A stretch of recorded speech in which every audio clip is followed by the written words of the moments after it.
I go by the name of PhilJackson. You know, I just want to thank you for taking the time. Hello everyone, I'm T and welcome to another episode of Street Love. We're here with the very talented PhilJackson. How you doing, Phil? I'm doing great. How you Welcome to Street Love. Hey, I'm glad Thanks you had for me being here. I really appreciate it. Thanks for having me here. This is PhilJackson, upcoming artist in the DMV, and he will be taking over the music scene. Mark my word. And let's jump into this interview. Let's do it. Tell the people who is PhilJackson. PhilJackson is just a young nigga from the Midwest, Fayette County, Ohio, trying to be great, you know what I mean, and trying to let the people know where I came from, and a 90s baby that's still trying to give a nice 90s fresh breath of air, you know what I mean? Mm-hmm. That's just who I am, man. How old were you when you first started rapping? Man, it's crazy, cause when I was like 6, my first grade teacher had this like evaluation thing, where they asked all the kids what you want to be when you grow up, and the kids said firefighter and astronaut and all that, but I told her I wanted to be a rapper. And it's crazy because my uncle had her as well, and she told me that my uncle said the same thing when he was in the first grade. But after that, I really just wanted to produce, you know what I mean? I was making beats and stuff. I was probably like 10, 11 years old. I first started like dabbling in music and making beats, and probably about 6th or 7th grade, I started to recognize that I could rap too for real.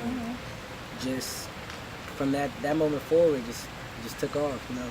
You've been focusing on your craft everything. Yeah, you know, in class at the wrong times, at the right times, you know what I mean? I had a whole yellow notebook, everybody taking notes, and it looked like I'm taking notes with everybody, but I'm really writing songs, and niggas trying to figure out what's going on. I'm sitting here bobbing my head to no beat and shit. Man, you don't even know, man. Yeah, so just been focused. So who influenced you coming up and now? Who are your musical influences? My musical influences, one, I gotta say for sure, is Kanye West. Just always innovative. Every time he steps out and gives us a project, he changes everything. Everything that you've seen him do, everything that you believe is supposed to be done, he changes all that.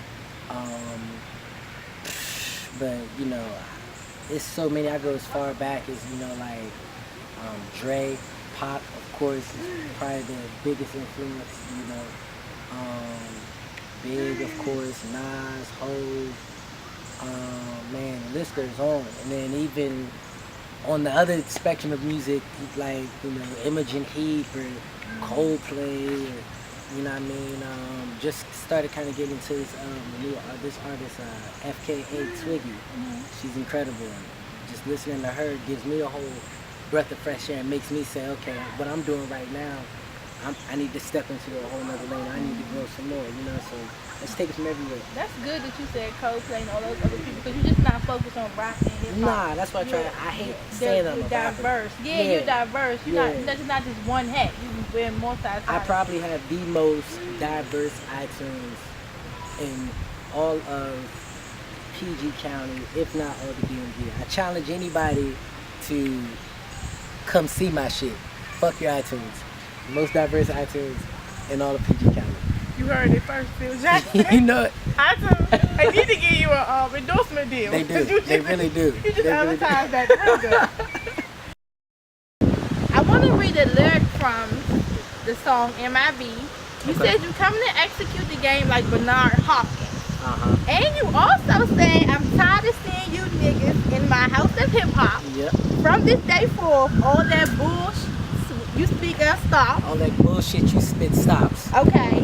And you better check your wrist watch. Better look for it. How were you feeling when you wrote this song? Because I feel like you was letting know you PhilJackson, you coming. Well, so get prepared. The way it came about, my man Mr. 1000, he on the song with me. He called me into the studio, as he does numerous times, and he brought this song to me. He had started writing to it. He went in, and just the feeling that I hadn't recorded anything in a while, so I felt like I've been itching to really get in the booth, and just hearing that whole atmosphere, I was relentless. I just felt like a pit bull. I was ready to go. Like, this whole song, I'm not necessarily giving you a message, but I am giving you a message. My message is, nigga, look out. I'm hungry. Here I come.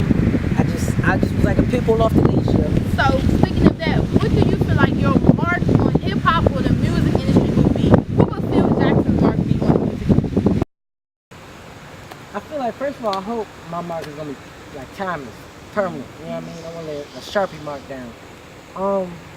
But it's hard to say because I know that I want to grow so much as an artist. And I hear the music that I'm making now. I mean, and it's cool, you know what I mean? But it's I know once I get resources, once I get tools, once I get around, you know, different people and I grow a little more, I learn some more shit, you know what I mean? I'm gonna be in a place to really make great music. I don't want to just make hip hop. I don't want to just make rap. I want to be able to be responsible for bringing a lot of great music into this world, period. And performances. That's another thing. Yeah. Artists forget about that shit. They focus so much on the music that they forget about stage presence. They forget about just the art of performing. And giving the people a show. Giving them a show. And that's one thing that I got. That's one thing I know I have. I'm a showman. Exactly. I'm a performer. That's one thing they're gonna know about me when it's all said and done. They're gonna say, Phil put his heart into his music, put his soul into his shit, and that nigga got on stage and gave us a show every single time. Okay, you got a song called Shoot Me in the Face. Mm-hmm. In that song, you're talking about people being murdered over sneakers and your cousin being killed over a jacket. Yeah. How were you feeling about society when you went in the studio, or just feeling in general when you went in the studio to write that song? It's crazy, because with that song, my man Tyreek, he called me, I believe, and told me about him wanting to do that beat. It was actually a Tupac sample. He wanted to do the beat, and he spit his first verse for me, and it was, you know, everything that he had went through in real life. And it kind of felt like, you know, the Tupac song Trading War Stories, which is what we sampled. It felt like that. So once I heard that from him, I just wanted to spit and speak on something real that, you know, we really went through. And it's a shame because what I spoke of with my cousin getting killed, my cousin Jamal, who got stabbed for his jacket, that was like years ago, you know what I mean? And that was back when Half Baked came out and shit. So but it's sad that shit still goes on today. Yes. You know what I mean? It was an Eddie Bauer jacket back then in the 90s that he got killed for, but now it's a Spider jacket or some J's. Or a North Face jacket. Or a North Face that niggas is getting killed for today. So I just wanted to put that out there and let it be known that A, you know what I mean, this shit's happening. B, you know what I mean, I witnessed this shit, but that shit made me who I am. You know what I mean? And C, I just felt like, you know, it just was perfect, you know what I mean? It's perfect. Trading war stories. Me and my niggas. Niggas be talking about how a nigga tried to shoot him in the face with a gun, and the gun jammed. That's his first line. And that really happened, you know what I mean? It's just epic. That's good, because it really speaks to society and what we're going through now and these days and times, and how it's so much violence, but we need to come together and, you know, make a change. And then you have a song called Fayette County. Yep. So you talked about being an oddball out, growing up in Ohio. I was. So how did being an oddball out and growing up in Ohio influence your music? Honestly, I think I'm so glad and thankful for Fayette County, you know, and I feel like me being that oddball and being in a situation that I probably wasn't supposed to be in, or someone like me would normally be in, it introduced me to a lot of shit. That's why I can fuck with like Coldplay, and I can fuck with like Paramore, Fall Out Boy, and all types of shit, because they introduced that shit to me over there, and it also just helped bring me together. I take every piece of everywhere, you know, born in LA, lived there for a little bit, I got some of that in me. Ohio, I take that shit with me. The DMV, I take that shit with me. Everywhere that I've gone and everything that I've experienced, I put out in the music, you know what I mean? And in Fayette County, I feel like I grew up and it grew me in such a crucial time period, that it's just everything I do now is damn near for them, you know what I mean? It's such a small area in Ohio, don't nobody know about it, it's not on the map and shit like that, but I'm trying to shed light on it because it's like, you know, we out here. I came from this shit. I went to school in this shit, you know what I mean? And I became who I am today, and I was just a little nigga from Fayette County. I used to live in Ohio. Now tell me where you think PhilJackson will be 5 years from now. 2019, I will probably be in LA at my beautiful studio home. If I haven't already bought a beautiful home with an incredible view. Okay. We are in, this is August, Yes. so I'll probably be just beginning to plan my 2020 New Year's Eve party. That's going to be 2020. I feel like it's so significant. I want to throw the biggest New Year's Eve bash ever. I'll probably be inviting all of my artist friends, or I'll be planning a surprise performance somewhere. I'll just pop up on the rooftop or something like that, you know what I mean, and just fuck them up for New Year's.